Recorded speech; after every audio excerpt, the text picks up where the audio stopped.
Si tout le monde était d'accord, cette émission n'existerait pas. Bonsoir à tous, bienvenue sur le plateau de Ça se débat, saison 1, épisode 26. 26, un nombre associé à Dieu dans la numérologie hébraïque.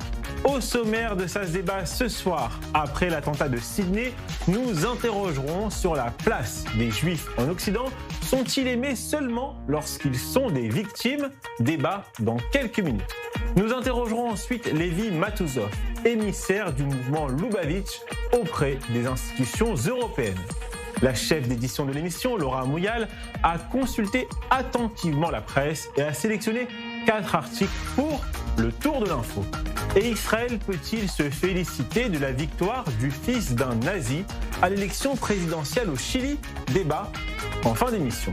La carte blanche de Julien Assalle n'est pas totalement passée à la trappe hier. Elle est disponible sur le compte Instagram de la chaîne. On le retrouve ce soir en très grande forme, vous verrez. Vous êtes bien installés sur votre canapé? Eh ben allez, c'est parti.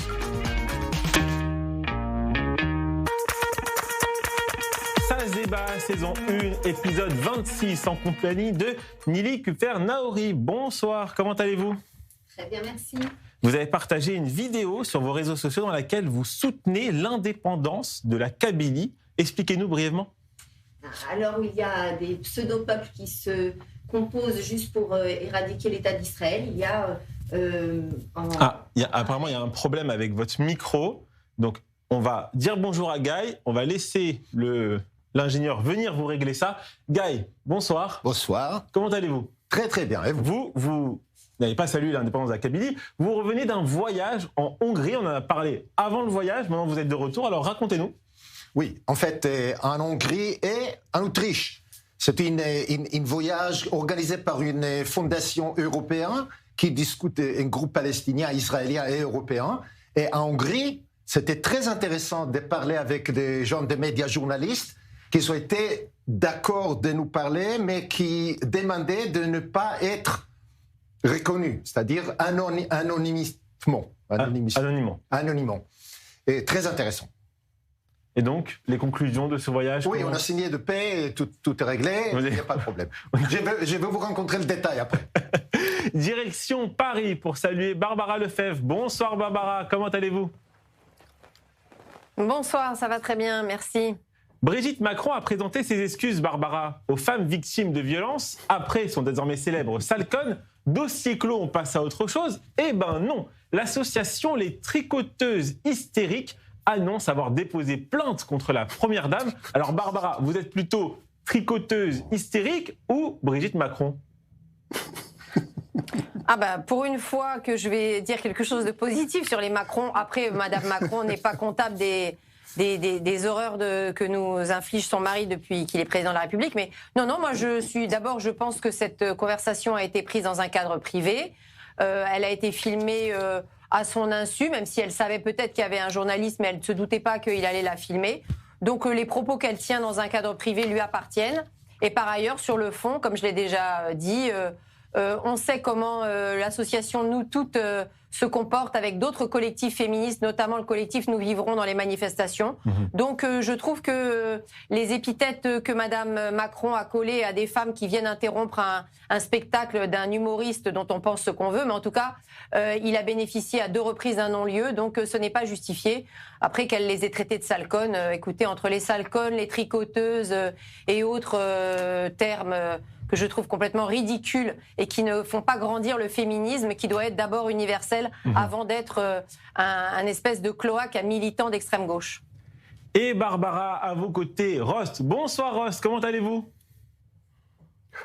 Bonsoir, très bien, et vous-même? Ça va très très bien. Alors, je ne vais pas vous demander si vous êtes plutôt les tricoteuses historiques ou Brigitte Macron, mais mon confrère Mehdi Maizi pose cette question à ses invités sur France Inter. Alors, vous n'avez pas encore été invité dans son émission, qui est excellente et que je recommande d'ailleurs.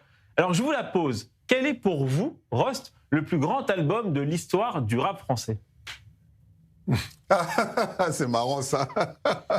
C'est une très très bonne question. Alors avant de commencer d'ailleurs, je souligne que il y en a qui ont eu un gâteau hier et que nous qui sommes le mardi, Normalement, c'est la fête de la lumière et nous, la lumière n'est pas sur le gâteau, là. Donc, bon, je constate ça, Raphaël. C'était une petite parenthèse. Je dis ça, je dis rien. Hein. La productrice de l'émission me dit dans l'oreillette, on n'a pas de budget. Voilà, je vous raconte tout. Bien sûr. Oui, on se doute bien, effectivement. Mais non, mais pour revenir à votre question plus sérieusement, alors, c'est compliqué parce que pour moi, je dirais l'école du micro d'argent. Dayam. Mm-hmm. Parce que au-delà du message, de tous les titres sont hyper calibrés dans cet album. Mm-hmm. Et en plus de ça, moi, j'adore les personnalités des gens de Dayam. Akhenaton, un mec chouette d'ailleurs, il est dans mon projet là qui sort mi-janvier. Mm-hmm. J'adore ce mec qui est d'une humanité absolue, qui a un regard sur le monde que j'aime. J'aime les gens qui ont de l'humanité en eux. Et il en fait partie, donc, pareil pour Shuriken et Saïd aussi. Alors, l'école du micro d'argent. Que je salue, du groupe Ayam aussi. Très bien. C'est noté en 1997. Très bon album. Voilà. On a retrouvé la connexion avec Nili. L'indépendance de la Kabylie, allez-y. Bien, je disais que à l'heure où, dans ces temps troubles, où il y a des individus qui se composent en peuple juste pour anéantir l'État d'Israël, on a à l'opposé un peuple antique qui s'est fait annexer de force par l'Algérie, mais qui a continué de garder son identité, sa culture, et qui a le droit à l'indépendance. Et si nous avions eu l'indépendance de la Kabylie, des Druzes, des Coptes, des Maronites, eh bien nous aurions eu un rempart contre l'islam conquérant au Moyen-Orient. Voilà, les présentations sont faites. Cette position. Il faut qu'on avance. Les présentations sont faites. Passons tout de suite au premier débat de l'émission. Quelques jours après l'attentat de Sydney, nous avons décidé de poser cette question à nos débatteurs. Les Occidentaux n'aiment-ils les Juifs que lorsqu'ils sont des victimes ? Nili Kupfer, Naouri répond oui et Rost répond non. Ça se débat, saison 1, épisode 26, face à face numéro 1, c'est parti. Nili, vous commencez, vous avez 1 minute pour convaincre nos téléspectateurs. Rost, vous connaissez le principe, vous enchaînez juste après. Tout le monde est prêt ? Oui. Alors Nili, c'est à vous. Un vieux proverbe yiddish dit « Je ne veux ni de ton miel, ni de ton fiel ». Nous avons vu le défilé des chefs d'État après le 7 octobre en Israël avec une kippa noire et une larme diplomatique venue être affligée devant le massacre de Juifs. Mais ce sont exactement les mêmes qui ont condamné ensuite Israël et Tsahal lorsque nous nous sommes relevés et que nous avons combattu. Donc nous n'avons pas besoin de leurs larmes alors qu'ils osent reconnaître l'indépendance d'un pseudo-pays, l'État de Palestine, qui n'a pour projet politique que d'anéantir l'État d'Israël. Nous n'avons pas besoin de leur affliction alors qu'ils déposent des motions contre Israël devant des instances internationales. Et puis nous n'avons pas besoin de leur cérémonie commémorative lorsque d'un autre côté ils alimentent l'antisémitisme en adoptant une politique farouchement antisioniste. L'État d'Israël n'a pas besoin d'être plein, elle veut être souveraine, elle veut être respectée et nous ne nous excuserons jamais d'exister et de nous défendre. Rost, vous avez pris des notes, c'est à vous.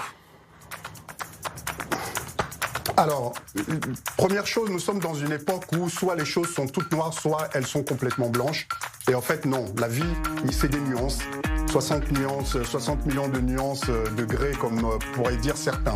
Mais ce que je veux dire, c'est que il faut être factuel à un moment donné. Vos vrais amis sont ceux qui sont capables de vous dire quand vous faites des conneries, quand vous faites des bêtises, quand vous n'êtes pas dans le droit chemin. Vos vrais amis sont ceux qui doivent vous dire que là, vous dérivez. Parce que c'est très bien de toujours dire aux uns aux autres, c'est bien ce que tu fais, c'est bien ce que tu fais, alors que vous savez que la personne va dans le trou, et ben vous la poussez dans le trou. Donc ce qui s'est passé, le 7 octobre a été condamné par tous. Par contre, le massacre qu'il y a eu par la suite à Gaza, il était normal que les uns les autres dénoncent aussi ce qui se passe. On ne peut pas massacrer un peuple, tout un peuple, au nom de gens, de quelques personnes qui auraient commis des crimes. On massacre plus de 60 000 personnes, je suis désolé. Merci, Ross. Personne ne peut accepter ça et soutenir ça. Merci beaucoup. Donc on a massacré la population augmentée. Non. Guy, vous êtes plutôt d'accord avec Nili ou avec Rost ? Difficile, parce qu'il y a certaines choses que je suis d'accord avec Nili, complètement. Et certaines choses que je suis d'accord avec Ross. Alors, allez, expliquez-nous. Alors, avec Ross, c'est vrai que Voilà. l'approche qui disent que nous sommes les Juifs, l'État d'Israël, et toujours regarde les choses et que nous sommes les victimes, c'est les seuls, c'est là, et on regarde pas quand nous sommes torts et on fait les choses qui sont mal, etc. Je suis d'accord complètement qu'il faut faire. En même temps, je pense qu'il y a aussi des sentiments dans le monde par rapport aux Juifs qui est pas juste. Alors, il y a une partie de deux. Barbara, est-ce que les Occidentaux n'aiment les Juifs que lorsqu'ils sont des victimes et dès qu'ils se défendent, ils sont tout d'un coup détestés? Je pense que dans la civilisation occidentale, mais comme dans la civilisation arabo-musulmane, l'histoire a positionné le juif comme un soumis, que ce soit dans l'Occident chrétien et dans le monde arabo-musulman avec le statut du dhimmi, le juif est en position subalterne. Donc, il y a cette histoire, si vous dites, ça a nourri un certain nombre d'imaginaires culturels. Et à partir du moment où, à partir des Lumières, de la Révolution française, et aussi, bien sûr, de l'épopée napoléonienne qui va exporter partout en Europe le code civil et donc l'émancipation des Juifs, eh bien, tout d'un coup, les Juifs entrent dans l'histoire et participent à la vie civile, participent au développement économique, mais surtout, évidemment, au développement intellectuel de leur pays, que ce soit en Allemagne, dans toute l'Europe de l'Est, en Autriche, en France, etc. Et c'est effectivement cette sortie de l'obscurité, de l'obscurantisme au moment des Lumières, au XVIIIe, au XIXe siècle surtout, qui a effectivement beaucoup ébranlé les imaginaires. Et dans le monde arabo-musulman, tout ça s'est fait un petit peu plus tardivement, notamment avec la colonisation, puis la décolonisation, évidemment, avec la renaissance d'Israël. Donc je pense que aujourd'hui, l'Occident a un petit peu, grâce à la renaissance d'Israël, parce que les Juifs se montrent différents, c'est-à-dire aujourd'hui, effectivement, le Juif n'est plus celui qui supporte l'opprobre et l'oppression sans réagir.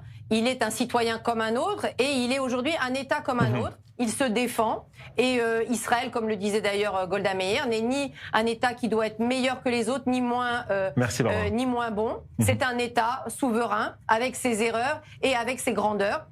Et je crois qu'aujourd'hui, beaucoup de peuples dans le monde, surtout après le 7 octobre, sont absolument, je dirais, admiratifs de la résilience du peuple juif et de sa capacité à combattre jusqu'au bout ses ennemis. Et je pense que non...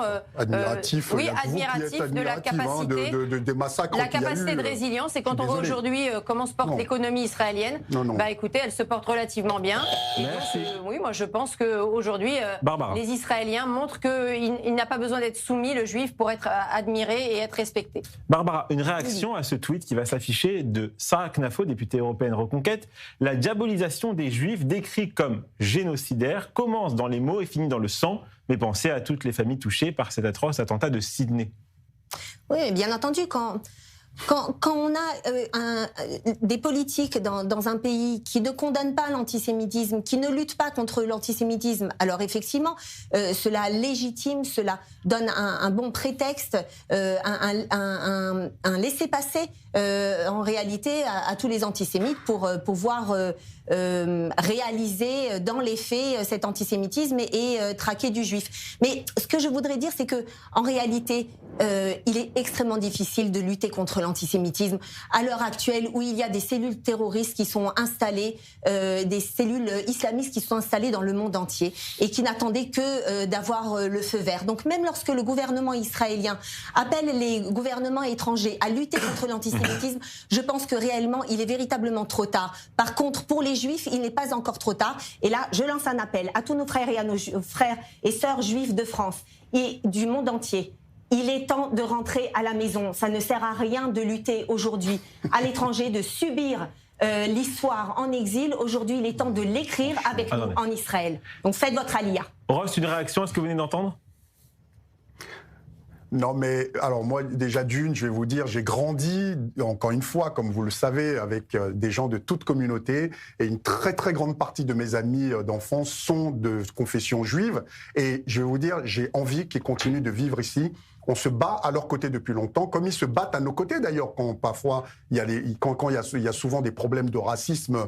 C'est la même chose, hein, on vit les mêmes choses. Hein. Mais il y a un moment donné, il faut arrêter en permanence de dire que tout le monde est contre les Juifs. Je n'ai pas dit tout le monde. J'ai dit qu'il y a des cellules terroristes aujourd'hui qui sont armées et qui n'attendent que de passer à l'acte. Non, ça n'est pas vrai. Madame Keffer, je vais vous dire une chose. Vous êtes dans votre truc en traitant les uns et les autres d'antisémites en permanence, etc. Et moi-même, d'ailleurs, je fais partie de ceux que vous considérez comme tels, mais si vous saviez l'argent que j'ai mis... Vous adorez inventer ce que je dis, à faire des projets... Attendez, excusez-moi. Oui. Si vous saviez le temps et l'argent que j'ai mis dans les projets, en réalisant des films pour faire des tournées dans les écoles, dans les prisons, dans les quartiers, pour justement parler de la question de l'antisémitisme. Très bien. Après les attentats de l'hypercacher et de l'hypercacher, parce que ce sont des amis à moi qui ont été touchés. Et le gérant de l'hypercacher de Port-de-Vincennes, qui a pris les 2 balles dans le bras, sachez que c'est son frère et lui qui m'ont aidé à sortir de la rue à l'époque, et son frère, c'est le parrain de mon fils. D'accord ?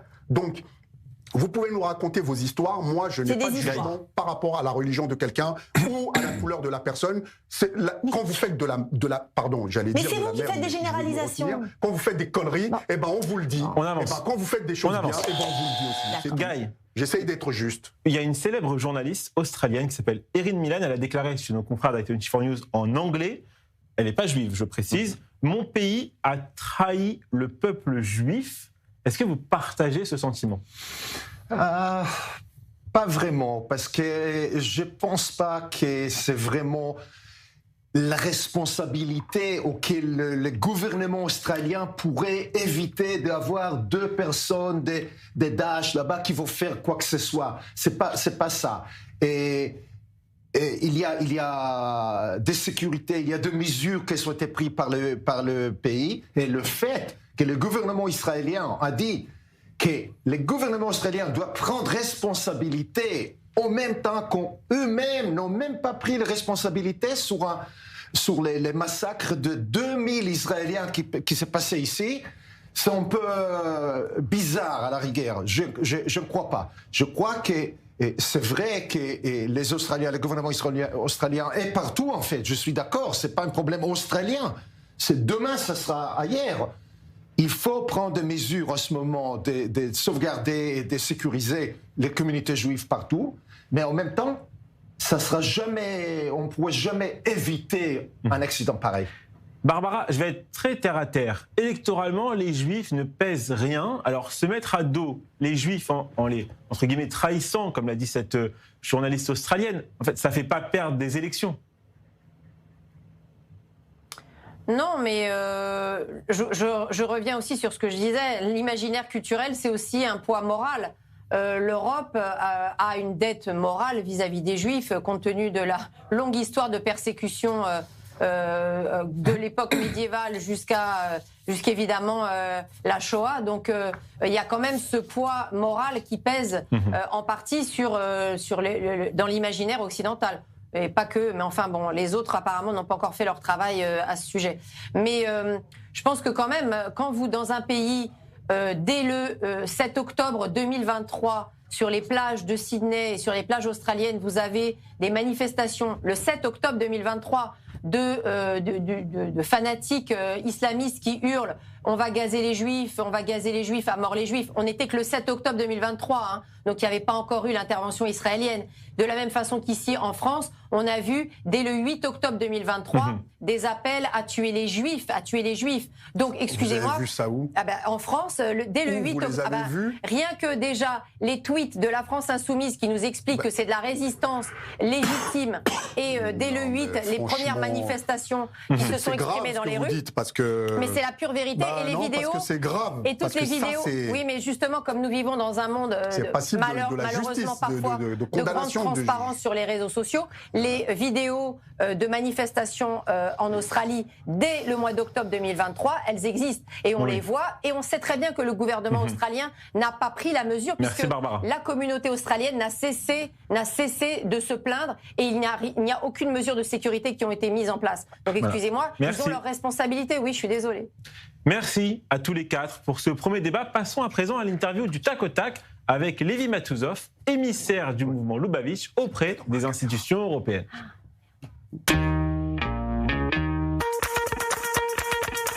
Bonsoir Lévi Matouzov, merci d'avoir accepté notre invitation. Alors, un mot dans un premier temps sur l'attentat de Sydney. Malheureusement, la communauté Chabad pleure encore ses morts. Bonsoir, je vous dis en direct, bonsoir du Parlement européen à Strasbourg. Nous venons de terminer un allumage de Hanouka. Ah, on vous entend mal. Vous m'entendez mieux maintenant ? Non, on vous entend pas. Il y a un problème de son. Alors, on va régler ça en régie. On va poursuivre ce débat qu'on avait. Guy Poran, lorsque vous entendez Barbara, à juste titre, qui souligne qu'il n'y a pas eu énormément de temps entre le 7 octobre et le moment où il y a eu une flambée de l'antisémitisme, avant même le fait que Tsahal pénètre dans la bande de Gaza. À mon avis, c'est peut-être arrivé, mais c'est très, très, très marginal. On a vu le monde entier et les leaders de le monde entier, y compris les leaders de la France, de l'Amérique, pour tout, les soutiens d'Israël après le 7 octobre. Le fait qu'il y a un groupe marginal quelque part qui sont antisémites depuis toujours, rien à voir avec le... Ça ne m'étonne pas, parce qu'on ne peut pas avoir 100% de personnes qui sont normaux. C'était marginal, toutes les scènes que l'on a vues, en France, en Angleterre, aux États-Unis, dans tous les pays d'Europe, c'était marginal.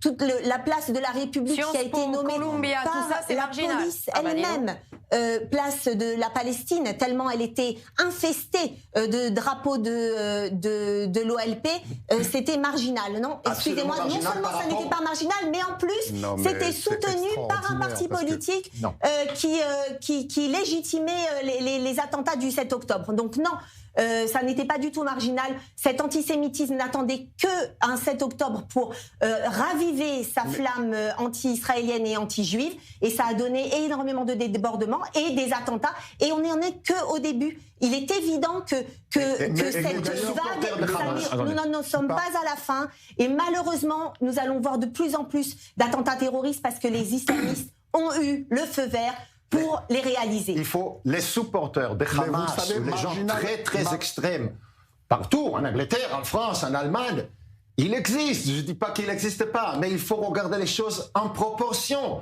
Par rapport au soutien à la monde entier, les éclairages des Magen David et les gens, il faut comparer. C'est important lorsqu'on... Laisse-moi réagir à ce que vous avez dit. Il faut regarder, je ne dis pas qu'il n'existe pas. Il suffit d'avoir une dizaine de supporters de Hamas qui vont faire quoi que ce soit, mais il faut regarder en proportion. Rost. Non mais alors, je trouve d'ailleurs le débat un peu malsain sur ce sujet, marginal ou pas marginal, c'est vrai que ce sont des images qu'on ne devrait pas voir. Et ces images-là, on ne les verra plus le jour où les uns et les autres, tous les extrémistes là, tous les fous là qu'on voit en permanence et qui nous rabâchent, il faut tuer un tel, il faut éliminer un tel, il faut détruire un tel, etc.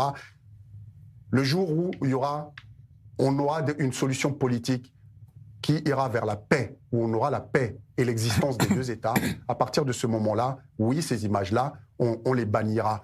Mais en attendant, il faut continuer de les combattre et vous aurez toujours, quoi que vous fassiez, de toute façon, il y aura toujours des fous furieux et qui vont toujours brandir telle ou telle chose. Et je vais dire encore une fois quelque chose qui va vous énerver encore une fois de plus, mais je vais le dire quand même. Il ne faut pas oublier que le conflit israélo-palestinien ne date pas du 7 octobre. Il y avait un avant, il y a un pendant et il y a un après. Et aujourd'hui, cet après-là, il faut le construire avec une solution politique. pour qu'on ne revive pas tout ça. La seule chose, elle est là.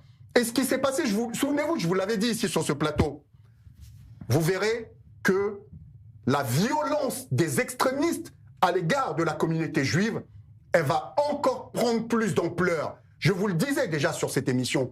Parce que la façon dont les choses ont été emmenées, la façon dont les choses ont été faites, il aurait fallu construire dès le départ, qu'on poursuive les personnes qui ont commis ces crimes, et Israël sait le faire, éliminer ces personnes-là de façon ciblée. Il aurait fallu faire ça, mais on ne peut pas tuer 60 000 personnes au nom de 1200 personnes qui ont été tuées et croire que ça va se passer tranquillement. Je vous dis la vérité. Je ne dis pas que moi je suis d'accord avec ou pas d'accord avec. Je vous dis tout simplement le constat factuel. Voilà. Ross, pour conclure cette première partie, sur le fait que vous répétez souvent, ça n'a pas commencé le 7 octobre. Récemment, j'ai vu une vidéo du professeur Denis Sharbit, qu'on connaît très bien sur cette antenne, qui est plutôt classé à gauche de l'échiquier politique en Israël. C'est pas une surprise, et lui-même ne s'en cache pas. Il disait aussi qu'il avait des étudiants qui lui disaient ça, qui lui disaient en France, ça n'a pas commencé le 7 octobre. Et ce que lui leur répond, c'est que lorsque vous posez la question aussi à des Israéliens, ils répondent que ça n'a pas commencé le 7 octobre. Ils peuvent vous parler des pogroms de Hebron, ils peuvent vous parler de l'intifada, etc. Donc évidemment que ça n'a pas commencé le 7 octobre. Avant même l'indépendance du pays. Et malheureusement, ça n'a pas fini.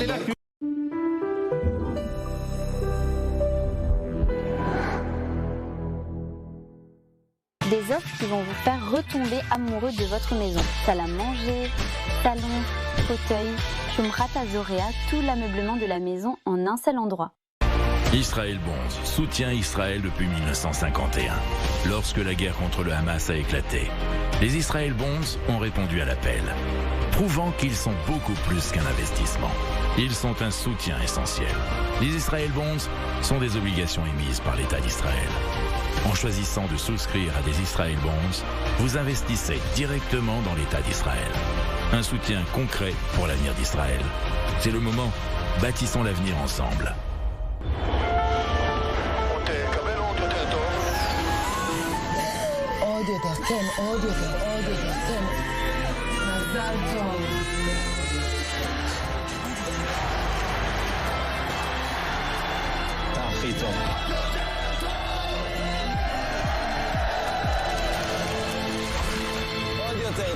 אלבר, רק את הטוב!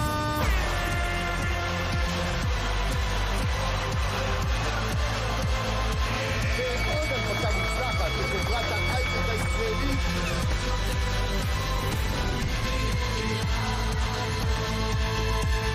עולה על צוות העצבים שלנו. גבירותיי ורבותיי, נחתנו זה עתה בנמל התעופה בן גוריון. ברוכים הבאים לישראל.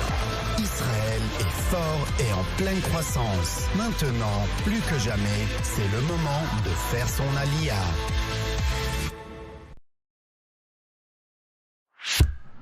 Vous vivez en Israël ou préparez votre alia? Félicitations. Vous avez un téléphone? Parfait. Téléchargez gratuitement l'appli Olim et découvrez tout ce que nous avons à vous offrir. Prise de rendez-vous médicaux et administratifs, paiement de vos factures, vérification de dettes, traduction instantanée, recommandations de professionnels, suivi de demandes et bien d'autres choses encore. Et si vous n'y arrivez pas tout seul, notre équipe parle votre langue et vous aide dans toutes vos démarches en Israël, à partir de 99 shekels par mois en illimité et pour toute la famille. Alors n'hésitez plus. Téléchargez l'appli ou contactez-nous. Les équipes du Magen David Adom sauvent des vies. Ambulance, unité mobile, don du sang, secouristes. Ils sont sur tous les fronts, pour tous, sans distinction. En cette fin d'année, votre don peut tout changer. En France, chaque euro compte et chaque don renforce la capacité du MDA à intervenir plus vite, plus loin, plus fort. Cette année, faites un geste qui sauve. Soutenez le Magen David Adom. Parce que sauver une vie, c'est sauver un monde entier.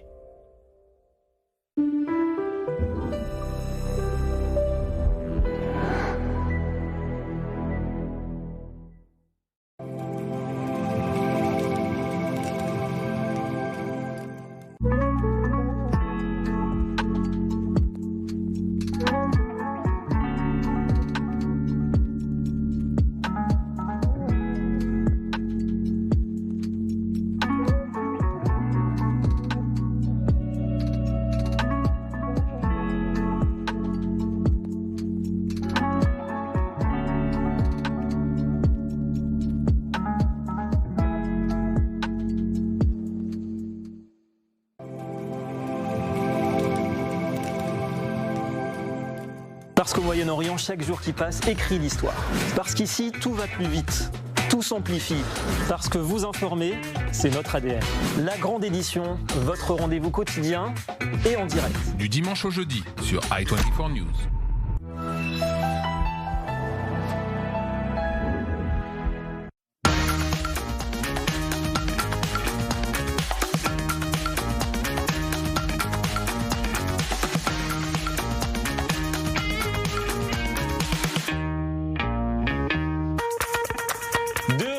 Sur le plateau d'i24 News, toujours en compagnie de Barbara Lefebvre, Rost, Guy Poran et Nili Kupfer-Naouri.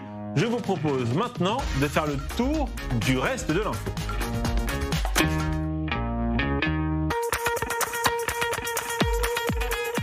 Camarade Rost, je vais vous lire le début d'un article de nos confrères de l'Humanité. En France, les hommes les plus riches vivent 13 ans de plus que les plus pauvres.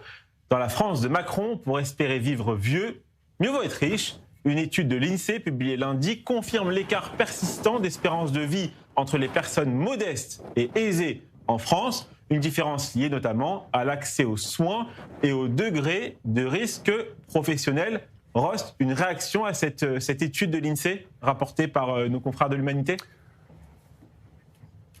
Rien d'étonnant dans l'absolu. Vous regardez les pays pauvres et les pays riches, c'est pareil. Le niveau de l'espérance de vie est beaucoup plus important.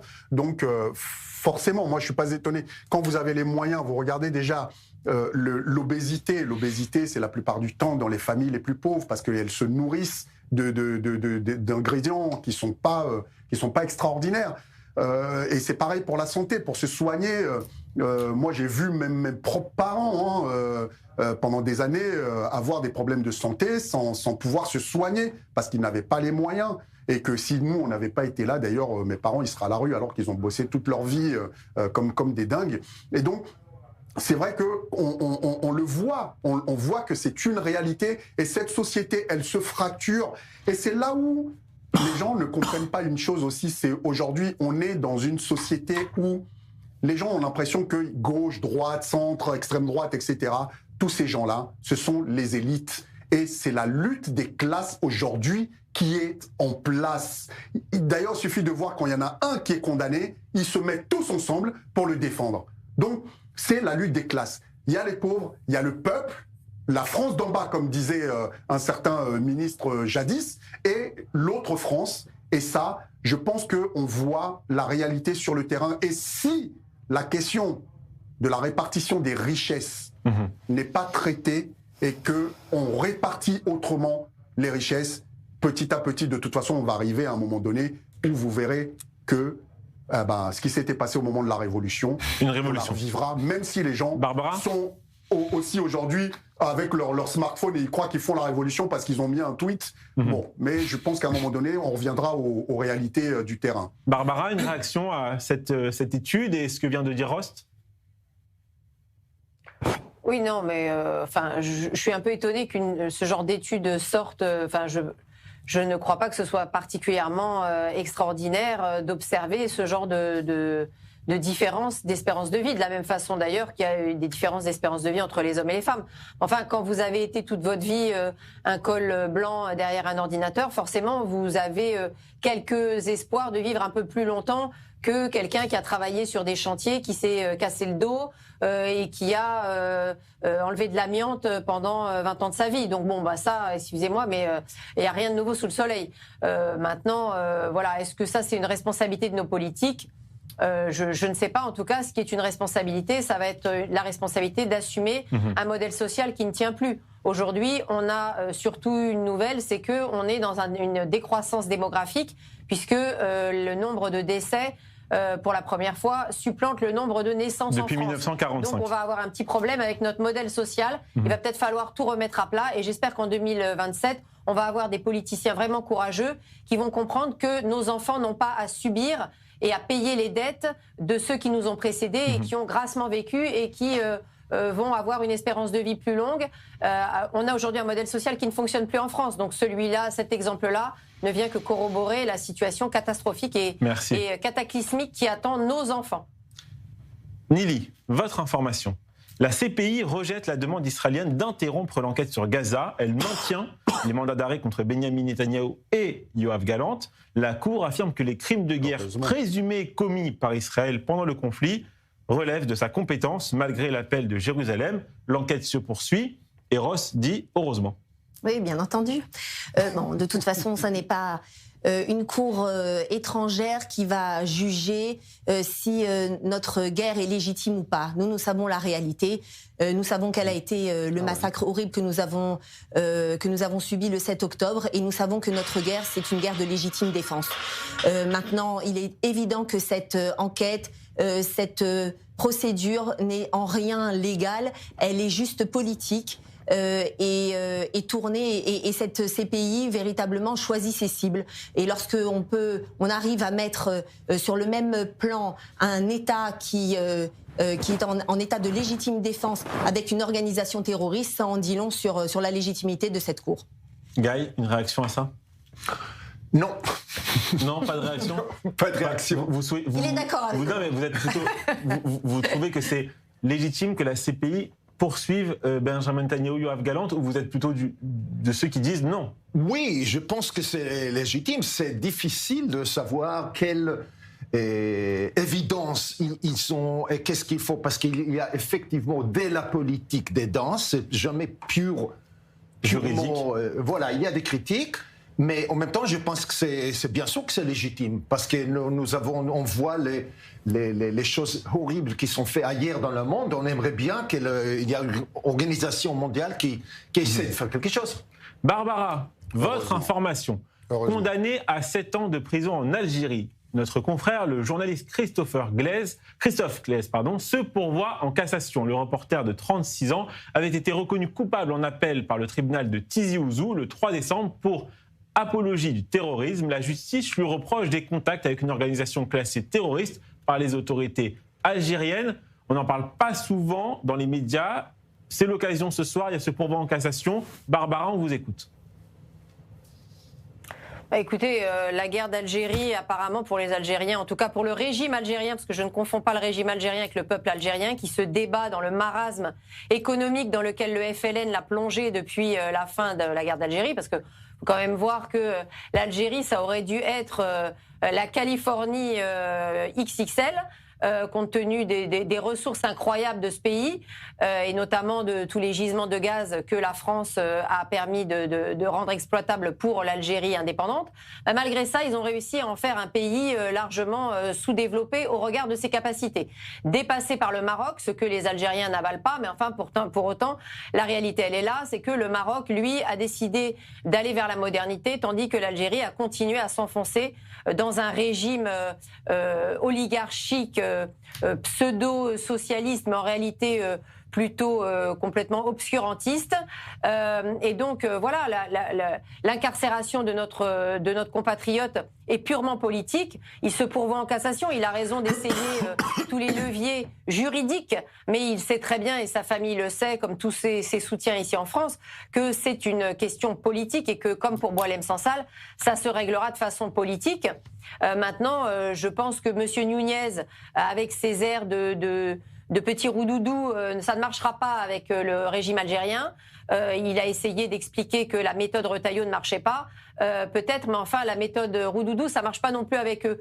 Donc, tant que la France ne jouera pas un bras de fer sans pitié avec le régime algérien, ça n'avancera pas. Et je crains effectivement que notre concitoyen, notre compatriote reste enfermé. Mais peut-être que le chancelier allemand pourra quelque chose, puisqu'apparemment, via les Allemands ou via Madame Meloni, parce que Madame Meloni aussi a de bons rapports avec l'Algérie, eh bien peut-être qu'on pourra récupérer Christophe Glaise.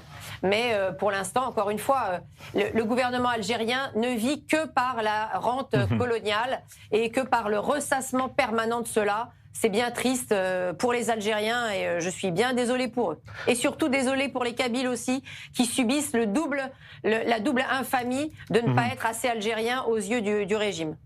Guy, votre information, on revient en Israël.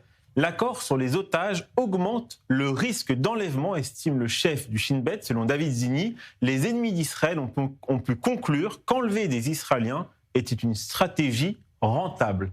Je pense que c'est complètement stupide cet argument, parce que si jamais on a fait un accord avec la moitié des prisonniers palestiniens libérés, qu'est-ce que ça veut dire? Qu'à partir de là, le Hamas ne va pas kidnapper des Israéliens, ils vont aller kidnapper ailleurs pour avoir un meilleur accord.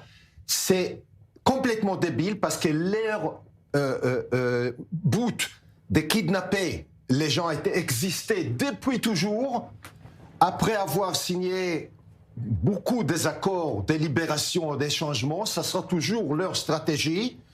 Et le fait d'avoir libéré cet otage, j'espère qu'il n'aura jamais d'opportunité d'avoir une négociation pour 240 otages israéliens. C'est le problème d'Israël. Ce n'est pas des problèmes de prix qu'on était d'accord de payer. Alors, d'avoir ça par la tête des Shabak, c'est vraiment stupide.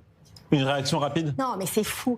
Quelles ont été les revendications des Arabes lorsqu'ils kidnappaient des Juifs? C'était quoi leurs revendications? C'était l'échange de prisonniers. Bien sûr. Ok, donc si on était dans notre logique d'avant, où on disait d'une manière claire et nette, on ne discute pas avec les terroristes. C'est pas ça qu'il a dit, Zini. Il a dit que l'accord, le prix qui était payé, Israël ne peut pas avoir un policier de ne pas parler comme nous avons 240.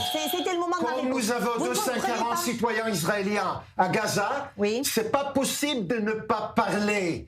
La question que Zini a dit, c'est qu'on a été d'accord de payer de trop. Mais bien entendu, de trop, parce que à partir du moment où on accepte si on a payé le fait de libérer, avoir... mais vous ne comprenez pas le nombre d'Arabes palestiniens d'Israël qui ont été arrêtés et qui disent en rentrant en prison, de toute façon je serai libéré dans le prochain accord. Cela alimente le terrorisme, cela encourage les Arabes à kidnapper des Israéliens, puisqu'ils savent que contre chaque Juif, comme par exemple pour Gilad Shalit, ils avaient échangé contre plus de 1000 prisonniers arabes qui avaient du sang juif sur les mains. Il y a des prisonniers, il y a des milliers... Attends, laisse-moi répondre.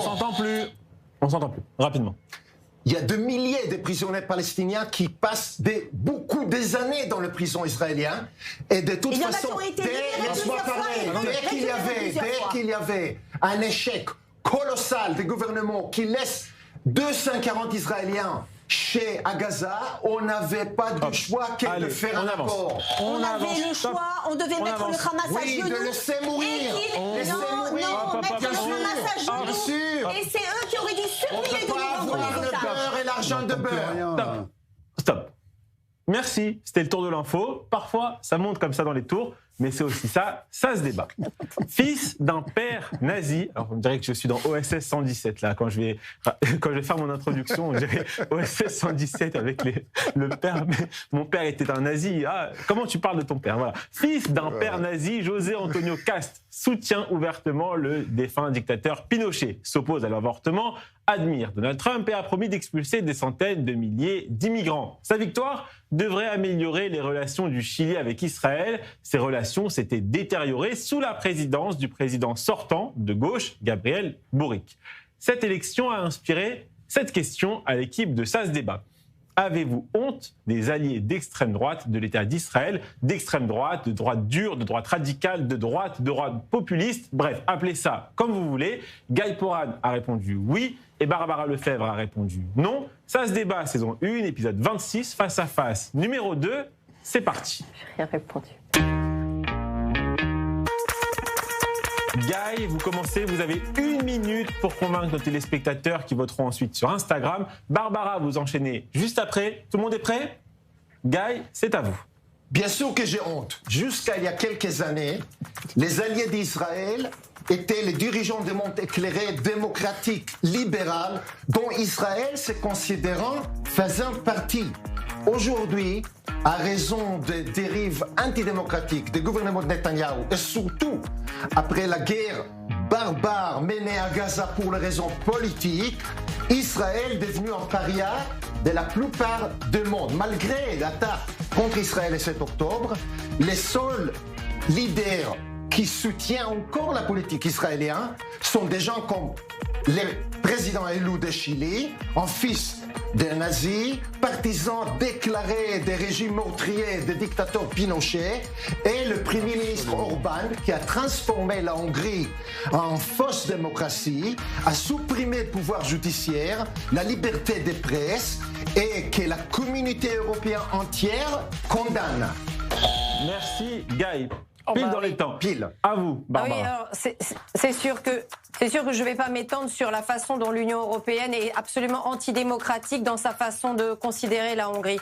Moi, juste, je poserai une question. Les pays qui soutiennent Israël, notamment depuis le 7 octobre, c'est des pays comme l'Inde de Modi, c'est des pays comme le Royaume-Uni à l'époque de Rishi Sunak, c'est Giorgia Meloni, c'est la Hongrie d'Orban, c'est l'Argentine de Milei, aujourd'hui la Tchécoslovaquie de Babiš et bien sûr Trump.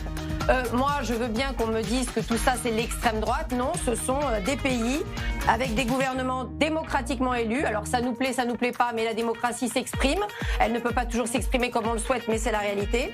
Et je crois que ces pays défendent effectivement leur identité nationale, leur identité culturelle. Ils ont l'outrecuidance de défendre leurs frontières. Le nouveau président chilien, il n'a pas envie de la submersion vénézuélienne. Parce qu'en effet, les dictatures d'extrême gauche font fuir leur population. En effet, comme le Venezuela. Par contre, les pays que je viens de vous citer, Monsieur Orban, Meloni, l'Argentine, la Tchécoslovaquie, eux, non, mais juste pour dire, eux, ils n'ont pas de grande vague d'immigration, d'émigration, de demandeurs d'asile qui quittent la Hongrie, qui quittent les États-Unis. Apparemment, ça reste des démocraties. C'est ça le problème avec la droite. Ils respectent jamais les règles. Ils respectent jamais les règles, voilà. Nili Cooper, est-ce que vous votez pour Barbara ou vous votez pour Guy? Nous sommes un pays en guerre et je m'étonne d'ailleurs de cette question en réalité parce que ceux qui devraient avoir honte, ce sont plutôt... C'est une question provocante, on est en face débat. Non, mais il faudrait plutôt poser la question, est-ce que les gouvernements de gauche ont honte d'être alliés avec l'islamisme radical? Peut-être que ça serait ça plutôt la question.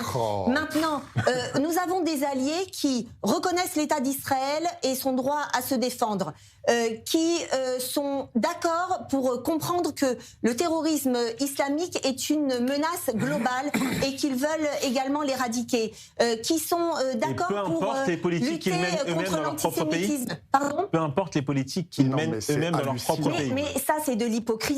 Parce qu'aujourd'hui, vous avez des pays arabes qui ont soi-disant une aura extrêmement légitime, alors qu'ils maltraitent leurs femmes, que c'est une véritable dictature aussi dans leur pays. Mais pour autant, ils ne sont pas... il faut absolument faire la paix avec l'Arabie Saoudite. Voilà. Par exemple, voilà. Alors, pour les nommer. Donc, ça, c'est une... je n'aime pas, en fin de compte, comment on appelle ça, le double langage qui est employé lorsque on parle des gouvernements d'extrême droite et de pays arabes qui ne sont pas problématiques pour les mêmes personnes. Écoutez, pour qui c'est problématique, c'est parti de droite. Rost, on vous écoute. Non, mais c'est extraordinaire parce que l'alliance des extrêmes, elle est en route. Hein. Voilà, on voit les soutiens aux fils de nazis qui se revendiquent. À la rigueur, on n'est pas comptable de ce que nos parents font, mais lorsqu'on se revendique justement de cette idéologie-là et que je vois qu'il y a des gens qui soutiennent ces personnes-là au nom de leur détestation des immigrés. Et d'ailleurs, il y a une étude qui est tombée là, il y a quelques jours par rapport à cette dramatisation de ce qui se passe là-bas. Et il disait qu'au Chili, en plus, la question migratoire n'est pas quelque chose d'extraordinaire, mais la façon dont ils s'en sont servis fait qu'ils sont arrivés, et comme ils le font dans plein d'autres pays d'ailleurs, à faire croire que c'est ce qu'ils appellent la submersion migratoire. Il n'y a pas de submersion migratoire. Juste, les gens aujourd'hui ont des problèmes, on les affame, et ensuite on leur fait croire que ce sont les autres, c'est la faute des immigrés qui ont 10 000 fois moins. C'est comme quand on fait croire aux mecs qui ont RSA que c'est à cause du mec qui est au SMIC que c'est de sa faute que la société ne tourne pas rond. C'est la même chose. Vous parliez de Meloni tout à l'heure. Meloni, c'est celle qui a fait rentrer le plus d'immigrés en Italie. Elle a fait venir plus de 600 000 personnes et elle a signé un décret il y a quelques mois pour faire venir 500 000 autres. Bah, allez voir. Non, elle ne les a pas encore fait venir. C'est des accords et c'est l'immigration choisie. Donc c'est pas la même chose. Non. Il y a eu 600 000 personnes qui sont arrivées depuis qu'elle est au pouvoir. Il y en a beaucoup qui sont repartis après des missions de travail aussi. Voilà. Guy. C'est des missions d'emploi, c'est des visas temporaires de travail. C'est pas la même chose du tout. Regardez, elle vient de signer un accord pour qu'il y ait 500 000 autres qui arrivent. Parce qu'ils ont une démographie qui est déclinante et que, du coup, ils ont besoin de ça. Juste un point. Moi vraiment, ce terme d'extrême droite pour qualifier certains gouvernements me rend complètement... je ne comprends pas. Peut-être, mais c'est une réalité. Juste une question. Est-ce que l'ambassade de France en Hongrie est submergée par les demandeurs d'asile hongrois pour fuir le régime d'Orban? Non, ils l'ont encore réélu. Idem pour Meloni, idem pour Trump, idem pour un certain nombre de pays. Moi, je suis désolée, c'est Milei, on peut le qualifier de ce qu'on veut, ce n'est pas l'extrême droite. Trump, ce n'est pas l'extrême droite. Meloni, Orban, c'est des gens qui ont été élus, c'est des gens, la droite nationale, c'est la droite nationale. Les nazis sont arrivés aussi au pouvoir de la même façon, en toute élection. Oui, mais justement, ce ne sont pas... alors moi, le point Godwin tous les 4 matins, c'est mais insupportable. Je suis désolée. Orban ou Meloni ou Trump, ce n'est pas l'extrême droite, c'est la droite nationale. Et vous ne voyez personne. C'est des gens qui respectent l'opposition. Moi, je suis désolée. Il y a une opposition en Hongrie, il y a une opposition en Italie et en Argentine. Donc vraiment, les qualifiés d'extrême droite, c'est vraiment n'importe quoi. C'est à croire même qu'on a oublié ce que c'est vraiment le fascisme. La semaine dernière... C'est du révisionnisme historique, en fait. Allez-y. La semaine dernière, j'étais en Hongrie et j'ai discuté avec beaucoup des Hongrois qui m'avaient dit qu'ils sont contre la politique de Benjamin Netanyahu et contre le fait que Orban, qui est un dictateur là-bas, soutient Netanyahu. Et ça, je t'ai dit par journalistes qui ne pourraient pas dire même leur nom. Ils ont eu peur. Voilà. C'est un pays aujourd'hui. C'est un pays aujourd'hui qui est le plus loin de la démocratie en Europe. Et tout le monde sait ça. Et ils sont condamnés par les communautés européennes entières. Nili, tout le temps. Nili, est-ce que... on va revenir aux relations France-Israël. Les gens que vous avez rencontrés... Oui, rapidement. Non, mais vous pouvez parler avec des journalistes hongrois qui sont des opposants à Orban, ils ne sont pas en prison. Chez Orban, on ne ferme pas des chaînes de télé parce qu'on n'aime pas tel ou tel présentateur, ce qui n'est pas le cas en France. Vous voyez, des démocraties libérales, il y en a d'autres. Il reste une minute. Le mot de la fin pour Nili. Le mot de la fin pour Nili, on va revenir aux relations France-Israël. On a vu il y a quelques mois Jordan Bardella qui a été reçu par Benjamin Netanyahou. Est-ce que le gouvernement israélien actuel attend une arrivée au pouvoir du RN pour établir des relations plus chaleureuses avec la France? On va dire que le RN, il est évident qu'ils ont soutenu Israël depuis le 7 octobre avec énormément de courage, parce que c'était se lever contre pratiquement toute la classe politique française. Maintenant, je ne pense pas que l'État d'Israël attende qu'il y ait tel ou tel gouvernement, tel ou tel parti au pouvoir en France. Je pense que la France a énormément perdu de son pouvoir, que l'Europe est en véritable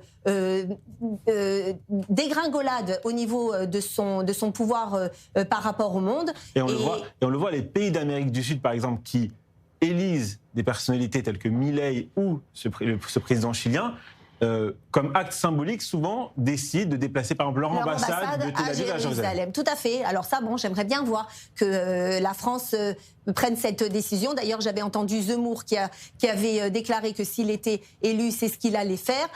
Mais en tout cas, oui, effectivement, ça serait un acte courageux. Mais je ne pense pas que la France puisse redorer son blason au point de redevenir une puissance mondiale. Merci beaucoup.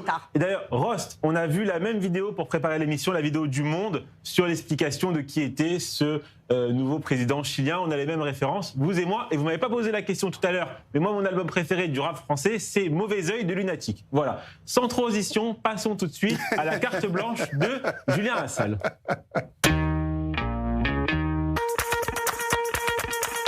Salut Raphaël, salut tout le monde. Allez, aujourd'hui, on sourit Raphaël, on sourit. La joie doit toujours être présente malgré le deuil de Sydney et rien ne nous arrêtera de rire, de sourire. Donc, vamos. Aujourd'hui, je sais qu'il y a Guy Porin en plateau, Guy, ancien pilote de chasse. Vous qui connaissez le courage en plein ciel, Ahmed, lui, ça en terrasse. Et oui, le 14 décembre à Sydney, Ahmed, 43 ans, vendeur de fruits, a sauvé des vies. Et moi, je pense qu'il s'est dit, je vais sauver un maximum de gens, c'est peut-être des futurs clients. Bon réflexe de commerçant. En tout cas, Ahmed, aujourd'hui, il a la banane. C'est un héros national. Après, ça se voit quand même qu'il n'était pas dans son domaine. Hein. Quand il a arraché le fusil du terroriste, il le tenait comme s'il tenait une branche de céleri. Mais bon, faut dire qu'Ahmed, il est préparé à affronter la difficulté avec tous ses clients qui touchent ses fruits sans rien acheter. Et le plus fou, c'est quand on lui demande pourquoi il a fait ça, il a juste répondu « Dieu m'a donné du courage ». Et c'est là que je me dis qu'Ahmed, c'est vraiment un héros. Car moi, si Dieu m'avait donné du courage, dans cette situation, j'aurais été plus rapide qu'Usain Bolt. En tout cas, bravo Ahmed, et il prend même pas le melon. Sinon, après ça, deuxième info capitale, Nemo, le gagnant du dernier Eurovision, Nemo, oui, vraiment Nemo, et bah il est tellement heureux qu'Israël participe au prochain concours qu'il a décidé de rendre son trophée. Faut laisser Nemo sortir de son bocal là. Voilà, il tourne trop en rond, ça manque d'oxygène là-dedans. Allez Nemo, respire, pose ton trophée et va nager ailleurs. Et moi Raphaël, j'y vais aussi parce que j'ai piscine avec Dory. À demain.